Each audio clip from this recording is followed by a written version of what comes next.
अभी पढ़ना हम लोग को मैं एक चीज़ स्किप कर रहा हूँ अभी।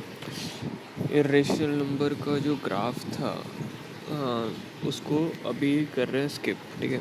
उसका जो क्वेश्चन आएगा उसके लिए बाद में डील करेंगे। अभी आगे बढ़ते हैं। तो अब करना प्रूफ ऑफ, अब टॉपिक है मतलब proofs of irrationality of √2, √3 and √5। तो यहाँ पे क्या कर रहे हैं हम लोग कि √2, √3 और √5 इरेशनल नंबर है, ये प्रूव करना है हम लोग को। तो पहले √2 को प्रूव किए। तो √2 को प्रूव करने के लिए डिवीजन मेथड है, यही मैं पहले भी पूछा था कि ये डिवीजन मेथड आता है कि नहीं तुमको। तो एक बार ये प्रोसेस करके देखना 2 का किस तरह से ये स्क्वायर रूट निकाला है। और 2 का स्क्वायर रूट निकलेगा ही नहीं वो, मतलब देखो यहाँ राइट साइड में क्लियरली करके लिखा है √2 इज इक्वल टू 1.4142135। मैथ्स का बुक बगल में लेके बैठना ताकि देखने में आसानी हो, सिर्फ वीडियो ना देखना पड़े, ठीक है। तो वही है कि √2 कभी जब हम लोग डिवीजन मेथड से स्क्वायर रूट निकालेंगे तो एंड नहीं होगा। इरेशनल नंबर का यही था ना कि नॉन रिपीटिंग हो और नॉन रिकरिंग हो और नॉन रिपीटिंग हो, मतलब कोई भी पैटर्न नहीं मिल रहा हो और एंड नहीं हो रहा हो, आगे जाते जा रहा है 1.4372 कुछ भी होते जा रहा है। तो यहाँ पे क्या हुआ 1.414142 डॉट डॉट डॉट, मतलब आगे नंबर आते जा रहा है। यहाँ लिखा है ना राइट साइड में क्लियरली √2 इज इक्वल टू ये, विच is non repeating non recurring representation, hence √2 is an irrational number, hence proof. तो यहाँ पे मैं ये कह रहा हूँ कि जिस तरह से √2 को यहाँ डिवीजन मेथड से निकाला है, अगर तुमको आता है तो सही है, नहीं तो मैं एक डिवीजन मेथड पे वीडियो बनाऊँगा जिससे कि तुमको समझ आ जाएगा डिवीजन मेथड से कैसे निकालते हैं। लेकिन अगर आता है तो अच्छी बात है, नहीं आता है तो भी हम लोग कर लेंगे। सॉरी, ये अल्टरनेटिव मेथड है, तो ये अल्टरनेटिव मेथड देखने का कोई ज़रूरत नहीं है, डिवीजन मेथड बेस्ट है, वही करेंगे। और ये सब अल्टरनेटिव मेथड कोई ज़्यादा यूज़ कभी नहीं है, आगे भी तुमको डिवीजन मेथड आना चाहिए, ठीक है। तो अब आगे बढ़ते हैं।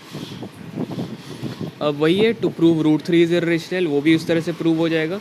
देखो यहाँ पे जैसे लिखा है ऑन कंटिन्यूइंग डिवीजन मेथड करने के बाद on continuing in the similar manner we get √3 is equal to 1.732050 dot dot dot, मतलब 3 डॉट दे दिया करो हमेशा कि इसके आगे एंड नहीं हो रहा है, आगे जाया जा रहा है कुछ, मतलब एक परफेक्ट रिजल्ट नहीं मिल रहा। तो यहाँ क्या लिखा, विच is non repeating non recurring representation, hence √3 is irrational. अब उसी तरह से यहाँ पे √4 का क्यों नहीं दिखा है, क्योंकि √4 का आ जाता, √4 क्या होता है 2 हो जाता, तो आ जाता। और एक चीज़ और बताता, √4 2 नहीं होता, +-2 होता, क्योंकि -2 × -2 भी 4 ही होता है, ठीक है। तो उस पर नहीं जाते अभी। √5 टू प्रूव √5 इज इरेशनल, उसी तरह डिवीजन मेथड से निकाले, फिर यहाँ लिखा on continuing in the similar manner we get √5 is equal to इतना, which is non repeating non recurring representation, and √5 is irrational. Alternative method देखने का कोई ज़रूरत नहीं है। अब आगे वाले टॉपिक पे चलते हैं हम लोग। अब देखो इस तरह का क्वेश्चन बहुत आएगा, तो ये अच्छे से समझो। ये क्वेश्चन करना क्या है, थोड़ा देर दिमाग लगाना है यहीं पे, क्या करना है क्वेश्चन एक बार समझ लो, फिर इस तरह का सारा क्वेश्चन बन जाएगा, ठीक है। तो देखो प्रूफ क्या करना है, question 3 to prove √5 minus √3 is irrational. देखो अब सिर्फ एक नंबर आ रहा था, जैसे √5 आ रहा था, तो इसको इरेशनल प्रूव करना है तो क्या कर रहे थे, डिवीजन मेथड कर रहे थे और दिखा रहे थे कि उसका एंड नहीं आ रहा है, नॉन रिपीटिंग और नॉन रिकरिंग नंबर हम लोग को मिल रहा है जिसका कोई एंड नहीं हो रहा है, तो वो इरेशनल हो जा रहा था। लेकिन अब जब इस तरह की चीज़ है √5 prove that √5 minus √3 is irrational, मतलब एक बड़ा टर्म आ जाए जिसमें 2-3 ऐसा कुछ टर्म रहे, उसको इरेशनल कैसे प्रूव करना है, वो क्वेश्चन ये है। तो अब इसको कैसे सॉल्व करते हैं, देखो तो इसको एकदम इसी प्रोसेस से करना है जैसे बुक में दिया है। क्या किया है, let us assume √5 minus √3 is not irrational, so √5 minus √3 is rational number. तो देखो यहाँ पे प्रूफ क्या करना है, बात समझते चलना मेरा अच्छे से। Proof that √5 minus √3 is irrational, हम लोग को √5 माइनस √3 एक नंबर दिया हुआ है, उसको इरेशनल प्रूफ करना है। तो हम लोग क्या एज्यूम कर लिए कि √5 माइनस √3 इरेशनल नहीं है, मतलब उल्टा हम लोग एज्यूम कर लिए, वो तुमको आगे समझ में आ जाएगा क्योंकि ये बस समझते चलो क्या क्या हो रहा है। हम लोग √5 माइनस √3 को इरेशनल नहीं है ऐसा एज्यूम कर लिया। तो इरेशनल नहीं है मतलब क्या है, रेशनल हुआ। दो ही तरह का ना नंबर है इसमें, रियल नंबर्स में, रेशनल और इरेशनल। तो हम लोग ऐसा मान लिए सॉरी कि √5 माइनस √3 इरेशनल नहीं है, मतलब कि वो रेशनल है। फर्स्ट स्टेटमेंट समझ में आ गया, बुक खोल के रखना, बुक में देखते रहना, मैं यहाँ पढ़ रहा हूँ। अब now let √5 minus √3 is equal to x. अब दूसरा स्टेप क्या होगा, जो भी टर्म दिया है उसको हम लोग एक्स मान लेंगे, और वो एक्स क्या है, रेशनल नंबर। अब क्या कर देंगे हम लोग, एक्स स्क्वायर निकालेंगे तो x square is equal to क्या हो जाएगा, √5 माइनस √3 का होल स्क्वायर हो जाएगा। उसके बाद is equal to 5 plus √5 minus √3 का होल स्क्वायर क्या होगा, ए स्क्वायर, मतलब √5 का स्क्वायर, √5 का स्क्वायर हो गया 5 प्लस √3 का स्क्वायर 3 माइनस 2ab, मतलब -2 √5 इंटू √3। ए माइनस बी का होल स्क्वायर क्या है और कुछ नहीं किया, समझ में आ रहा है ना। X square is equal to ऐसे लिखे हैं, ए माइनस बी का होल स्क्वायर क्या होता है, a square plus b square minus 2ab, वही किया है ना यहाँ पे। √5 का स्क्वायर 5 हो गया, √3 का स्क्वायर √3 का स्क्वायर 3 हो गया, और -2 √5 √3 is equal to 8 minus 2 √15। 2 into √5 into √3 था ना, तो मैं बताया था ना रूट के अंदर मल्टीप्लाई कर सकते हो, तो √5 इंटू √3 क्या हो गया, √15 हो गया। तो क्या आ गया, 8 माइनस 2 √15। तो देखो x square is equal to हम लोग के पास क्या आ गया, 8 माइनस 2 √15। तो अब क्या किए कि हम लोग 2 √15 को लेफ्ट साइड भेज दिए और एक्स स्क्वायर को राइट साइड ले आए। तो क्या हो गया, 8 minus x square equal to 2 √15 हो गया, और √15 क्या हो गया, 8 माइनस एक्स स्क्वायर बाई 2। अब देखो जो भी क्वेश्चन रहेगा उसमें सिमिलैरिटी क्या रहेगा, फिर से एक बार यहाँ से देखते हैं। हम लोग x मान लिए थे, √5 में जो भी नंबर था उसको x मान लिया था, फिर एक्स स्क्वायर निकाल लिए, ठीक है। अब एक्स स्क्वायर निकालेंगे तो इस तरह का कोई टर्म आएगा, ठीक है, 8 माइनस 2 √15 इस तरह का टर्म आएगा। तो कुछ नहीं करना है, बस √15 इज इक्वल टू √15 को एक साइड कर देना और बाकी सारा चीज़ को उस साइड कर देना। तो x square is equal to 8 minus 2 √15 आया था। तो उसके बाद हम लोग 2 √15 को उधर भेज दिया, एक्स स्क्वायर को इधर भेज दिया, तो हो गया 2 √15 is equal to 8 minus x square, फिर 2 को उधर भेज दिया, तो √15 is equal to 8 minus x square by 2। यहाँ तक समझ में आया। एक बार खुद ये चीज़ कॉपी पे लिख के देखो, एकदम पक्का आ जाएगा, और बहुत आसान चीज़ है और एग्ज़ाम में पूछेगा ये चीज़। इस तरह का कोई भी क्वेश्चन आ जाएगा और बहुत ईजी है। आगे एक क्वेश्चन समझो सब बन जाएगा। बस इस क्वेश्चन में थोड़ा टाइम दे रहे, फिर आगे आराम से तुमको खुद समझ में आ जाएगा कैसे हो रहा है। तो देखो अब √15 इक्वल टू क्या हो गया, 8 माइनस एक्स स्क्वायर बाई 2। अब हम लोग ऊपर क्या मान रहे थे, हम लोग ऊपर ये माने थे कि x इज़ रेशनल, तो here x is rational, hence x square is rational.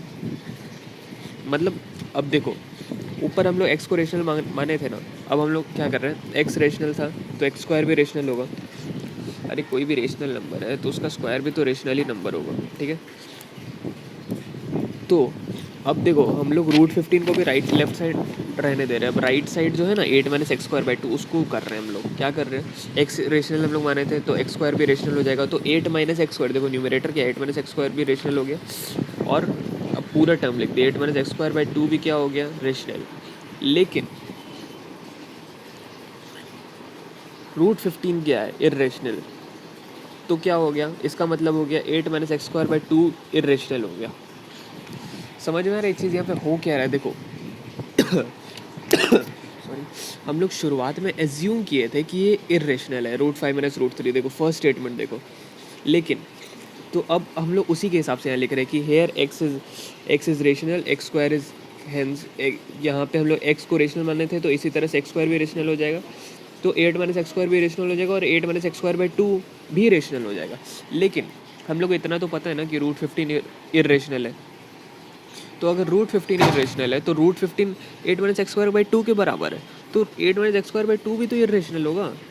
मतलब हम लोग जो माने थे वो गलत था, ठीक है। अब समझ में आ रहा है हम लोग ऐसा क्यों माने थे। तो अब देखो इस चीज़ को लिखना कैसे है। यहाँ जैसे कि हम लोग यहाँ पे हेयर एक्स इज़ रेशनल लिखे ना, यहाँ पे ये जो लाइन है √15 is equal to 8 minus x square by 2 के बाद here x is rational this implies x square is rational, तो इसको हम लोग 1 मान लेंगे। देखो यहाँ पे जैसे 1 करके लिखा है, और यहाँ पे जो 8 माइनस एक्स स्क्वायर बाई 2 यहाँ लिखे हम लोग, बट √15 इज इर्रेशनल, तो 8 माइनस एक्स स्क्वायर बाई 2 भी क्या हो गया, इर्रेशनल। ये हम लोग प्रूव किए, तो इसको हम लोग सेकेंड लिख देंगे। तो फ्रॉम 1 क्या है, एक्स स्क्वायर इज रेशनल, और फ्रॉम 2 क्या है, फ्रॉम 1 यहाँ लिखा है हेयर एक्स जो हम लोग माने थे, तो इससे क्या हुआ, एक्स स्क्वायर इज रेशनल, और फ्रॉम 2 क्या है, x square is irrational. There देखो इसी तरह से स्टेटमेंट लिखना, therefore we arrive at a contradiction. Contradiction मतलब कि कुछ हो पता नहीं चल रहा है, क्योंकि हम लोग मान तो लिए थे भाई कि ये रेशनल है, लेकिन हम लोग यहाँ से क्या पता चला कि ये इर्रेशनल है, क्योंकि वो √15 के बराबर है और √15 इर्रेशनल नंबर होता है। तो therefore we arrive at contradiction, so our assumption that √5 minus √3 is a rational number is wrong. तो हम लोग जो एज्यूम किए थे कि वो रेशनल नंबर है वो रॉन्ग है, तो वो इर्रेशनल नंबर नहीं है। इसका मतलब वो क्या है, इरेशनल। बस यही था क्वेश्चन। अब अगर कुछ नहीं समझ में आया तो मैं सब कुछ समझा दिया हूँ इसमें, एक बार फिर से देख लेना अगर नहीं समझ में आया, और आ गया तो बहुत अच्छी बात है। एक क्वेश्चन और देख लेते हैं हम लोग, ठीक है।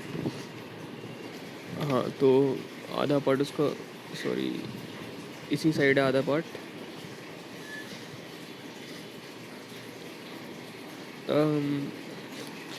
Prove that root 8 + 5 is irrational. तो एज्यूम क्या करना है कि वो इरेशनल नहीं है, मतलब कि वो रेशनल है। फिर क्या किया हम लोग यहाँ पे, देखो x² = रूट 8 + 5 का होल स्क्वायर। तो देखो 8 + 25 + 2 √8 × 5 33, तो ये क्या आ गया 20 √2 = x² = क्या आ जाएगा 30 + 20 √2। देखो ये वाला लाइन बोल रहा है जो यहाँ पे एंड में। तो x² = x² वहाँ पे लिखा नहीं है, लेकिन वो है वही चीज़ कि x² = 33 + 20 √2 आ गया। अब क्या करना है, √2 को अलग कर लेना है। तो 20 √2 = x² - 33, तो √2 क्या हो जाएगा x² - 33/20। तो since it is assumed that root 8 + 5 is rational, तो x² वही सेम चीज़ यहाँ पे भी लिखा है, वही सेम चीज़ तुम यहाँ पे लिख सकते हो, ठीक है। कि it is assumed that root 8 + 5 is equal to x is rational, hence x² is rational, hence x² - 33 is rational, hence x² - 33/20 is rational। लेकिन x² - 33/20 किसके बराबर है, √2 के, और √2 क्या होता है, इरेशनल। तो √2 इरेशनल होता है, मतलब कि x² भी इरेशनल होगा। ये चीज़ समझ आ रहा है, स्टेटमेंट एकदम इसी तरह से लिखना, और ये क्वेश्चन तुमको बनाना है। ये दोनों एग्जाम्पल तुमको खुद से बनाना है, देखने के बाद, ये वीडियो देखने के बाद दोनों खुद से बनाना है और भेजना है, ठीक है। और फ्रॉम 1 क्या हो गया, x² रेशनल है। देखो फ्रॉम 1 x² रेशनल है, लेकिन फ्रॉम 2 से तुम लोगों को पता चल रहा है कि भाई ये इरेशनल है। तो therefore we arrive at a contradiction. So our assumption that root 8 + 5 is rational number is wrong, hence root 8 + 5 is irrational। समझ में आ गया। दोनों क्वेश्चन देखो और बिना देखे बनाना इसके बाद। अब आगे नेक्स्ट वीडियो में देखते हैं।